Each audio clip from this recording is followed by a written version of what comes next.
Gray's Route, Chapter 10. We need to tell him the truth. Gray and I tear down the street until we've lost all view of the academy in the distance, stopping only when we're desperate to catch our breath through the laughter. That had been a close one, but I had to admit to myself that it had been fun sneaking into Tailor Academy after hours with Gray. I'd worried that it would be a bad idea at first. He could have seen something to clue him into who I was, but in the end I had nothing to worry about. We continued the walk home, the sky overhead losing its warmth and shifting to a deep inky blue. So now that you've seen the academy up close and personal, what do you think? I asked, and Gray gives me a sidelong glance. I think that you definitely fit in there, he says thoughtfully. My eyebrows dip in confusion. How do you mean? The whole place just seems proper? Well, maybe that's not the best way to explain it. He trolls off, running a hand through his hair, and he shakes his head to clear thoughts. Never mind, he says after a moment, turning a smile on me. I had fun tonight. Anyway, thanks for coming out with me. I had fun too, I admit, feeling my stomach flipping. He gives me a charming smile. Let me take you home, he offers.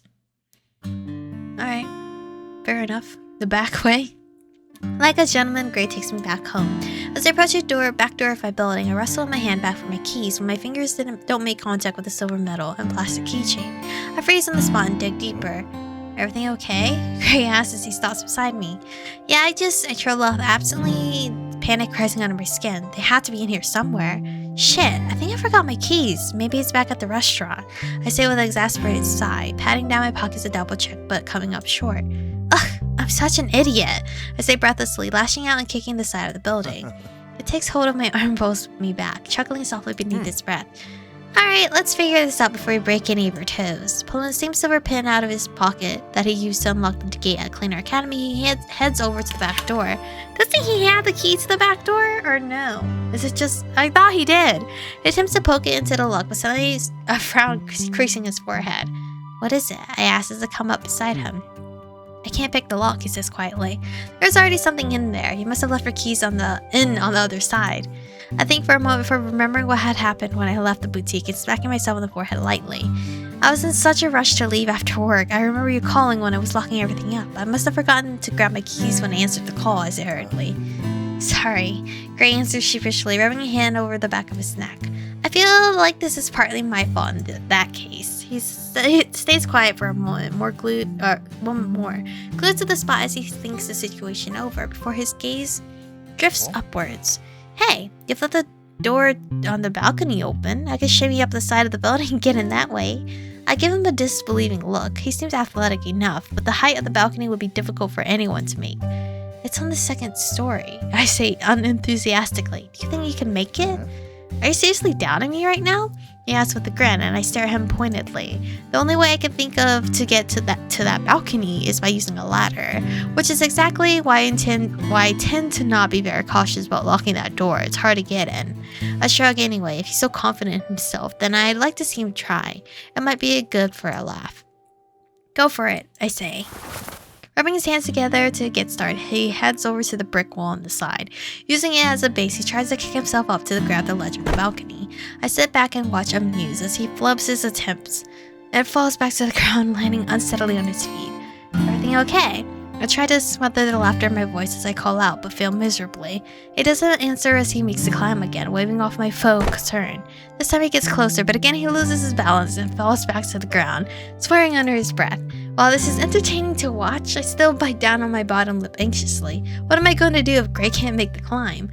If I call a locksmith, they'll charge me extra since it's after hours. I don't think I could break in myself. I'm not insured against that. With a new business to run, I really can't afford either of those options. I'll have to try Gray's way before it comes to that. If you're going to do this, at least let me help, I insist as I march over to the wall and give him a determined look, kicking off my shoes to ready myself. Give me a boost, I say, hands resting on my hips. Huh?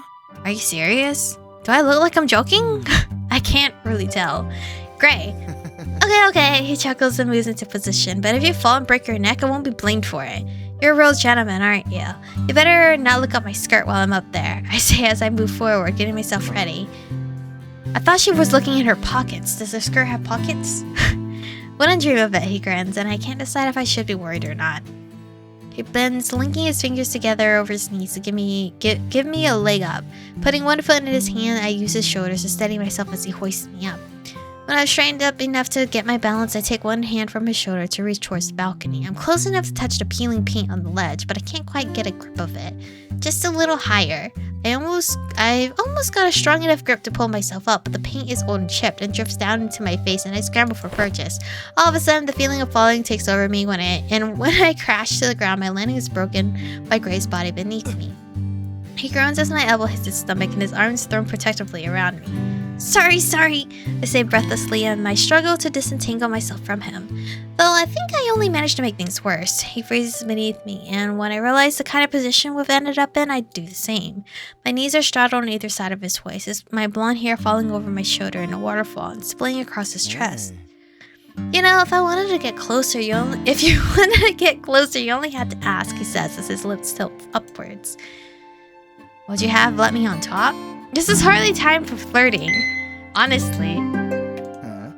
Why not? Is my flirting making you uncomfortable? Gray asks, his eyes glinting with mischief as he gazes up at me. For a few brief moments, I find myself lost for words. His flirting doesn't make me uncomfortable, but it flushes me like nothing else. No, it's not, I manage to say quietly, my eyes locked on his, but not at all.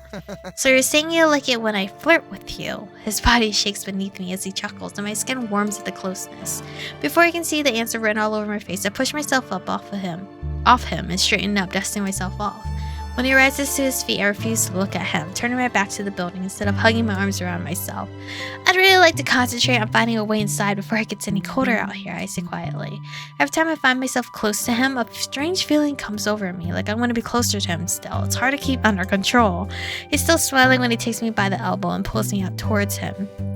But his expression turns to concern at the sight of my frown. Are you alright? Did you hurt yourself? He asked, trailing his fingers over the side of my face in inspect for injury.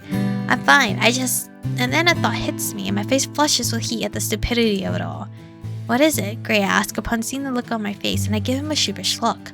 If my keys are in the back door, then how did I lock the boutique when I left? He gives me a defeated look, his shoulders slumping as he realizes what I'm implying. The front door is still unlocked, isn't it? Without answering, I race around the side of the building, hearing him curse from behind me as he follows. My heart hammers in my ears as I skid around the corner, praying that no one had managed to get into the store while it was gone.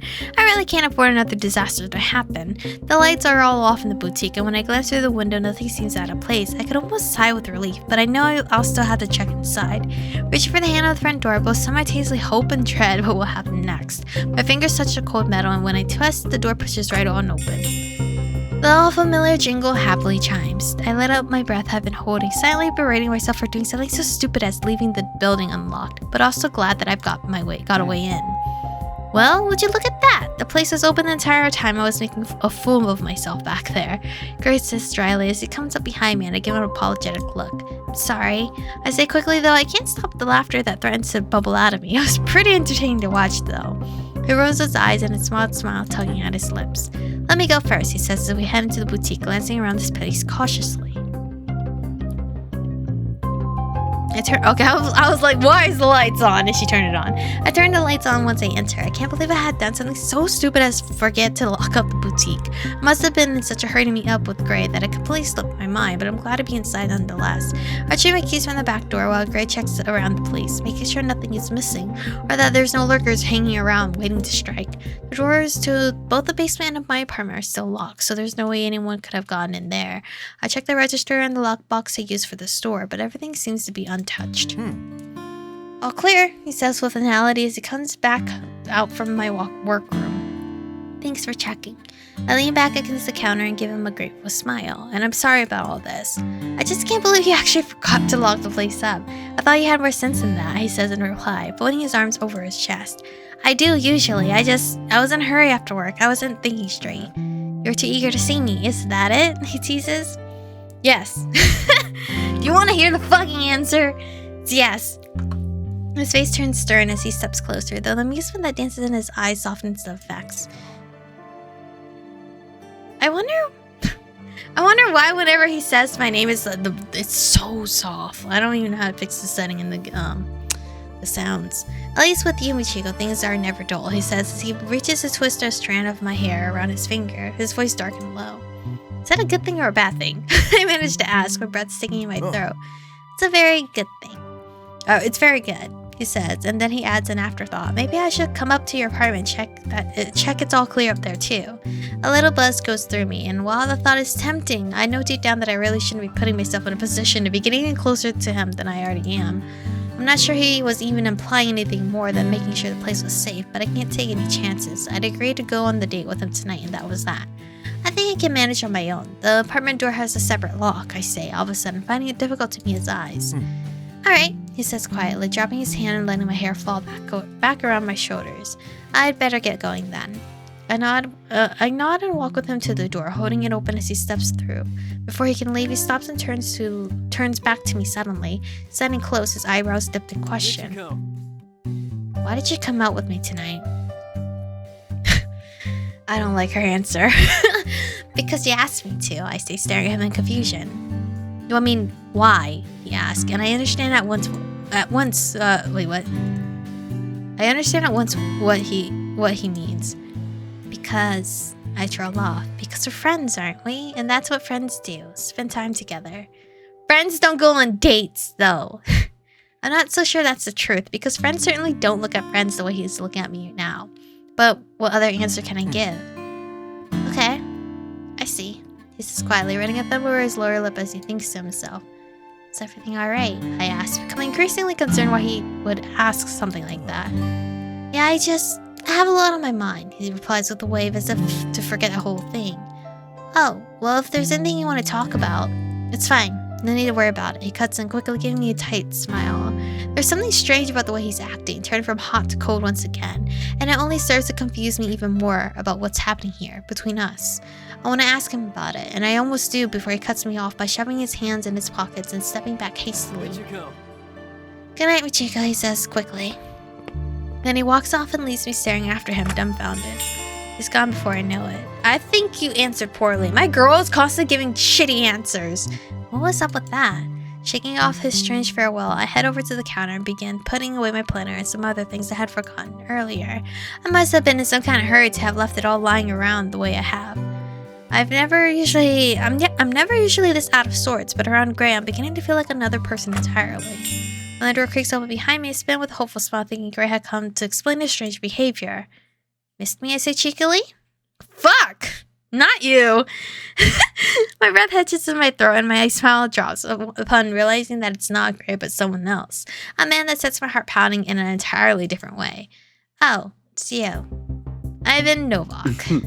Expecting someone else, he asks in amusement, his gravelly voice setting the hairs on the back of my neck on end. I don't know what he's doing here, but I know it can't be anything good. The sinking feeling in the pit of my stomach seemed to tell me as much. The basement game is over. Not tonight, sir. The door is closed, I say flatly, squeezing the edge of the counter to keep myself steady. His lips curl into a wolfish smile, though there's nothing friendly about it. He takes a step closer, and I grip the wood harder, thankful for the counter that separates us. I didn't come here to shop, I came to see you, he says bluntly, and I try to keep my voice steady when I reply. Now's really not a good time. He snickers and comes closer still, his shoes softly thudding over the boutique floor. Anytime's a good time to get a drink, isn't it? He runs a hand through his hair to slick it back. There's no drinks here. Oh. It's a little place down the corner. How about we get to know each other better? Oh, that's what you mean. My skin crawls as the memory of Ivan planting his knife in Sarah's gut comes rushing back to me. It's obvious that he doesn't recognize me, but I know him and his history all too well. No, thank you, I say through gritted teeth, willing him to leave through the set of my narrowed eyes. He laughs again, as though he finds my hostility nothing short of amusing. I just assumed you were trying to hook up. He stops, just short. How? Why? Out of the counter, running his fingers over the top. What with the way you were dressed the other night and all. I was trying to sleep. I remember how he had looked at me that night when I had rushed down into the basement in all my fury, dressed in a crop top and pajama shorts. I feel sick to my stomach. He stares me down as he waits for an answer, and it's clear that he's not going to leave until he gets one. Well, he did. I said no. That's an answer. But I refuse to give him the satisfaction of knowing he's getting under my skin. Gray's out in the basement, I say matter-of-factly, attempting to seem bored, so you better leave before he finds you here. What if he knows? What if he just passed Gray? That was like a very short moment. Instead of looking worried as I had hoped, his grin stays firmly plastered in place. That's funny. Thought I saw him headed down the street a minute ago, he says with satisfaction. Are you stalking me? I swallowed thickly, my mouth going dry. I did wait for Gray to leave before coming in here. Now he knows I'm alone. This isn't good. This is becoming dangerous. I haven't been in a fight with someone in forever, but even if I did keep in shape, who's to say he won't brandish a knife? I can't fight that. You know, I keep thinking to myself, you look awfully familiar. He narrows his eyes and leans in to expect to be further. I back up as far as the space will allow. I really don't know what you're talking about, I say through gritted teeth, my heart pumping a mile a minute in my chest. This is a nice place you've got here. He gives the shop a once over. Must be lonely being here all on your own. I'm never alone. There's always someone else here. He snorts at that, though I sense his patience is wearing thin. I know I need to find a way to get him out of here, but I just don't know how. You're a stubborn one, that's for sure. His smile drops, and I can tell that he's done with playing games. I asked you to leave, I say firmly, keeping my voice steady and my face hard. And I told you I think we should chat. I'm sure there's something you might be interested in hearing. He thumps a hand against the counter, causing me to jump in fright, alarm bells ringing in my head. I wish Gray were still here. My bag is on the counter between me and Ivan. I could grab it and lock myself in the workroom before Ivan has a chance to do anything and call the police. He must see the look in my eyes because before I can move, he takes my hand. Oh, great! Now you're just stealing from me. He takes my handbag and pulls it closer towards him. You know, you're not being very hospitable, he says coldly. I don't have to be when I'm closed and you're in my personal space now. I didn't mean it like that. It's late, and this really isn't the best time for you to stop by, I say, attempting to keep from pressing him off further. Why not? Did you and your boyfriend have a fight? He nods towards the door, and I suppose he means Gray. My patience is wearing thin. I have nothing left to do but stand my ground against him. Knife or no knife, I still have a thing or two. I still know a thing or two about how to kick someone's ass.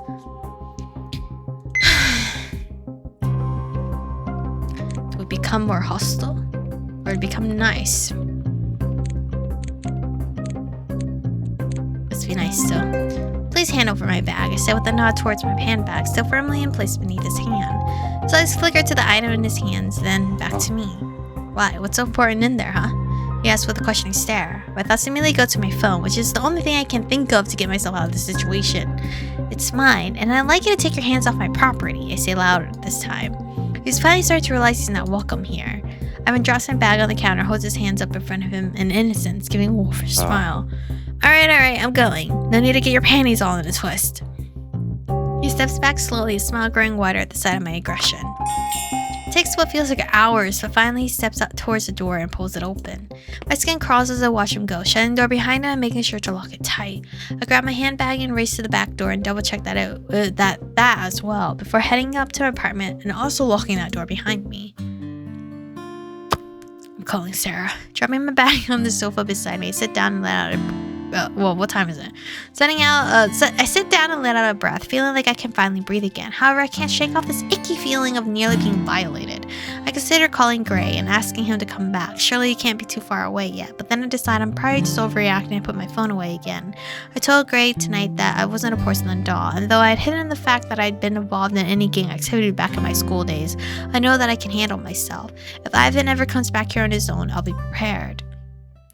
And call your bestie Sarah. What? I want to call my bestie. Fuck at that point. But anyway, we have to all know clearly that Ivan was the one that planted the knife on Gray, because he also had a knife the same night trying to take us out.